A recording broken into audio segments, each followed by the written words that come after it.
É por você ou é pelo outro? E toda vez que você faz pelo outro, mesmo que tenha a recompensa de ser aceito, mesmo que tenha a recompensa de agradar o outro, é uma questão de tempo até que o sofrimento causado pelo desalinhamento com a sua verdade chegue até você. E a cura só acontecerá quando você se tornar consciente de que, na verdade, você não faz pelo outro, e sim pelo medo de perder o que o outro supre nas carências do seu ego. Vamos começar então de trás para frente. Primeiro, é importante lembrar que o ego não é mau, ele não é nosso inimigo. Inclusive, é ele que permite saber, né, que faz com que a gente consiga diferenciar uma pessoa da outra. Você só sabe que eu sou o Caio porque identifica uma série de características que compõem o que você conhece como o Caio. Ou seja, dentro do ego está tudo que é só seu, inclusive os dons e talentos, mas também as carências e medos. Então, o ego não é um problema. Ele se torna um problema quando ele é imaturo e expressa os seus defeitos, como o egoísmo, a vaidade, o orgulho ou medos e carências. A carência é a sensação de falta. E quando sentimos que falta algo em nós, é porque consideramos que somos incompletos. E aquilo que falta em nós, para completar o que falta em nós, nós buscamos no outro. E quando o ego ainda não amadureceu, a gente imagina que o outro não vai nos dar o que queremos sem que seja uma troca vantajosa. E para que o outro tenha uma vantagem, a gente abre mão de algo que é importante para nós, resultando em uma desvantagem. E se a vantagem do outro é em detrimento de nós, não tem como existir equilíbrio nessa relação. Mas a gente tolera esse desequilíbrio por um tempo, até que se torne insustentável. E vai se tornar insustentável, seja pelo tamanho da ferida que causa em nós, né? Ou seja porque, com o tempo, o nosso ego amadurece e a gente para de dar mais valor ao outro do que a nós mesmos. Isso a gente pode identificar nos diversos tipos de relacionamento, né? Como aquelas pessoas que aceitam comportamentos desrespeitosos ou atitudes do parceiro que não concorda, como ciúmes excessivo, controle ou falta de atenção, e a pessoa segue afirmando para si que, eu faço isso porque eu amo, quando na verdade a motivação inconsciente é o medo de perder o afeto, a companhia ou o senso de pertencimento que aquele relacionamento proporciona, preenchendo as suas carências emocionais e inseguranças. Com o tempo, essa desconexão com a própria verdade, ela gera ressentimento, sofrimento e muitas vezes uma ruptura ainda mais dolorosa. Outro exemplo é o impacto profissional da relação com os pais. A pessoa que decide seguir um caminho profissional imposto pelos pais ou pela sociedade, escolhe uma carreira só para agradar ou não decepcionar os pais, mesmo sentindo que tem vocação por áreas diferentes das dos pais, né? A motivação inconsciente é, na verdade, o medo de decepcionar, de perder a admiração ou o apoio da família.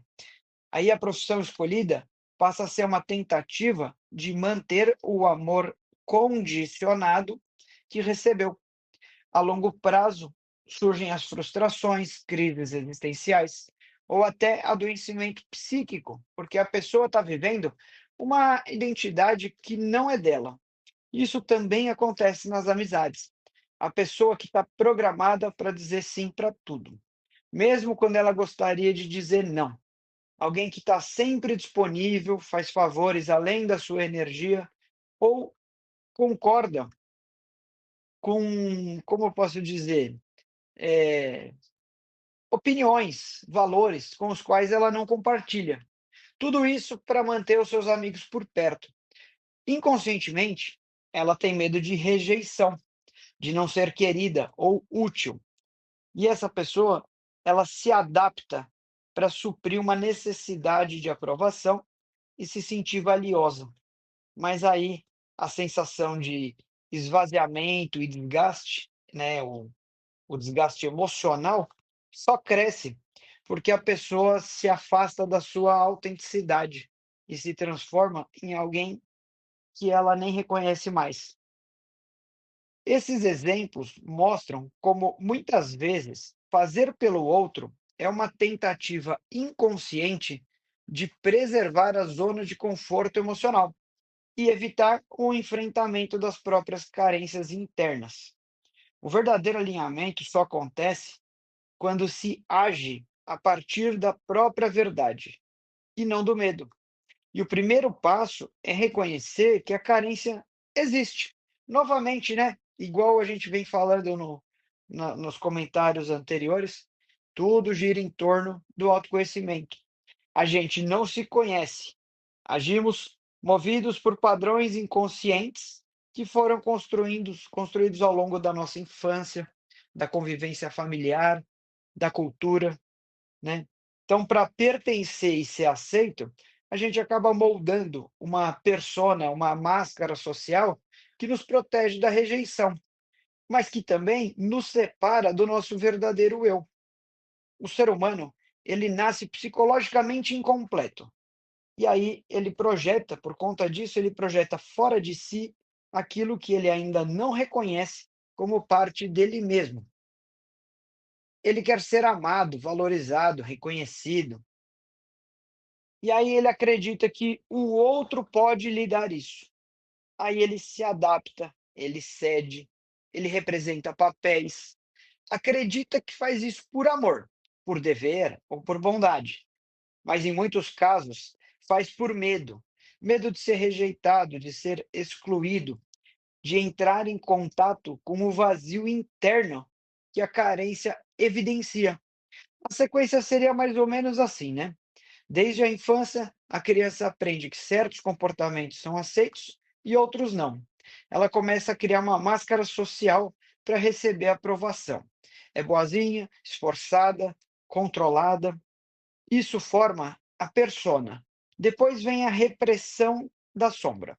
Aquilo que é rejeitado pela família, pela religião ou pela sociedade em geral, como raiva, egoísmo, desejo, individualidade, tudo isso é empurrado para o inconsciente.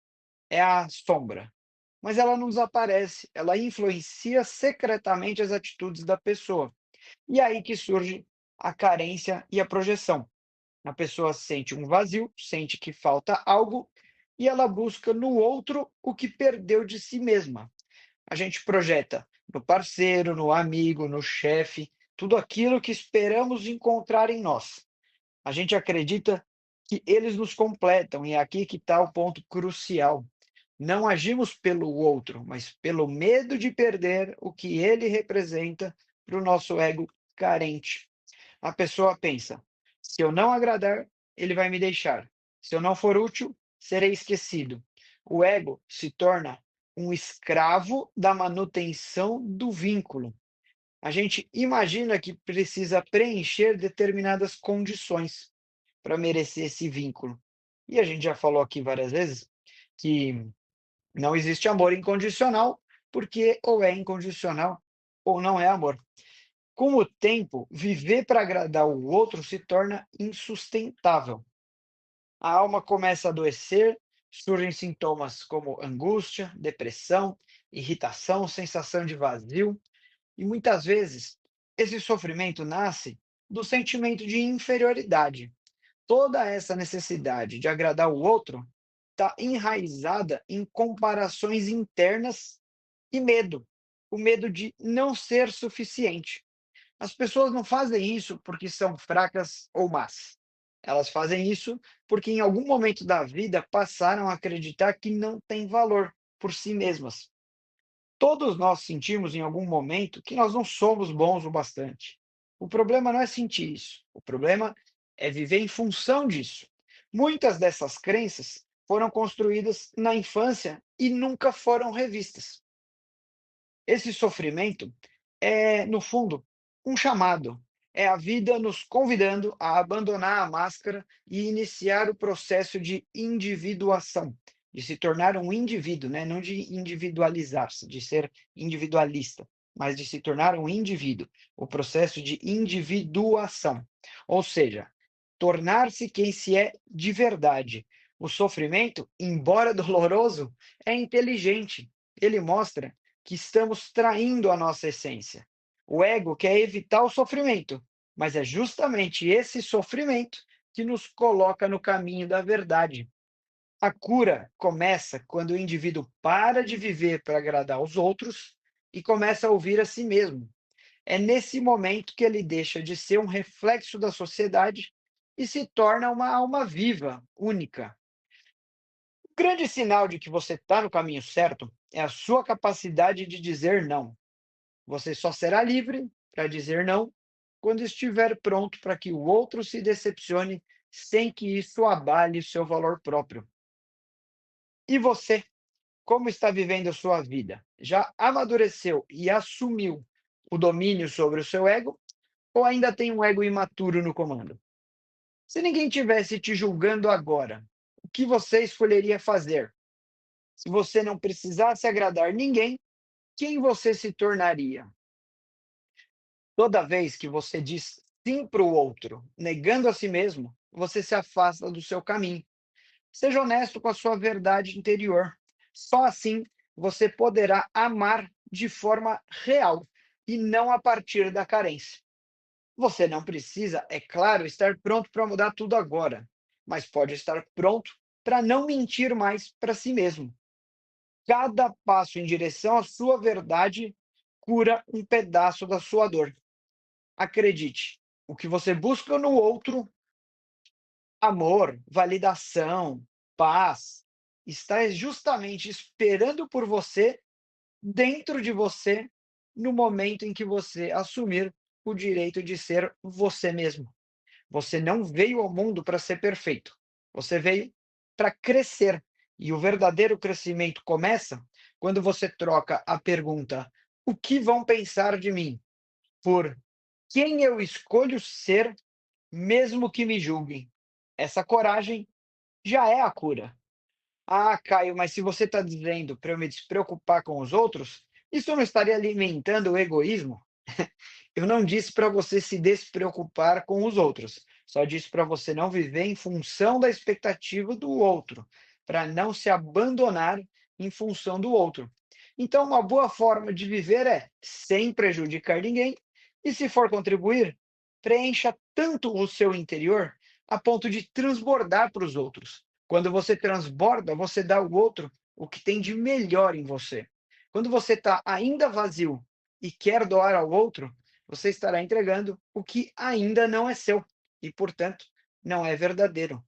Utilidade não é servidão. Contribua com os outros sem se trair. Não tema desagradar os outros. Tema esquecer-se de quem você é.